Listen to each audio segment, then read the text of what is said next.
Yun mga idol, no, bibigay tayo ng probiotics. So ginagawa rin natin ito sa mga sisiw natin kasi wala tayong gawang molasses. Dati gumagawa tayo ng molasses, ng probiotics. Ngayon syempre ito na, yan, papainom natin sa kanila kasi di ba pagka pinorga natin sila, yan, ayos, legit.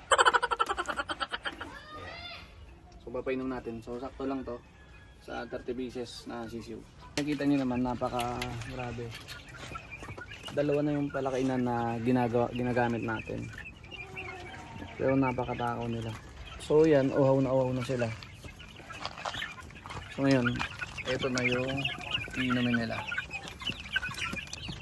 Yan, meron silang probiotics. Yan. So mag-enjoy sila dyan. Pag naubos nila yan, yan yung mga good bacteria na papasok sa katawan nila.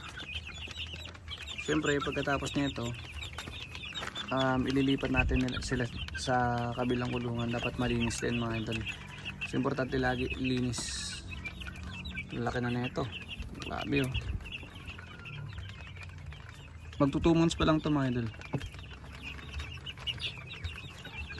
Medyo makukulit na eh. Pasaway na iba. Yan. 2 months pa lang.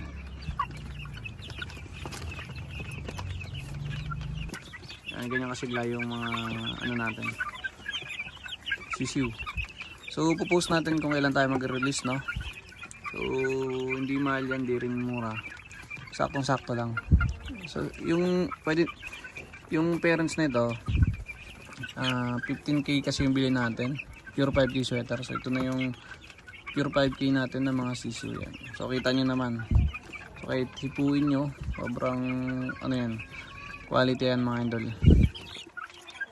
Matatapang na kasi itong mga to eh. Kaya pagka ito hindi nyo nabakain, sigurado yan kakamot kayo ng ulo.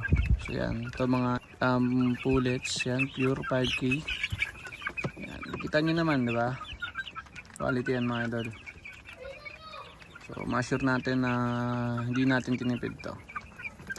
So napakalakas kumain. Then yung ginagamit pala natin sa pagkain nila is baby stag booster. Ayan, tatakaw nila. So ganyan yan. Pag maganda yung katawan ng mga sisiw, sigurado yan, ganyan talaga katakaw yung mga yan. Ayan.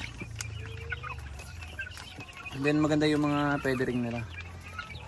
Kasi minsan pag hindi mo kasi napakain, nagtutukaan itong mga to. Ito maganda size na ito, sukat, maganda sukat yun. Masukat yan. Yan, mga pure yan, pure 5k yan.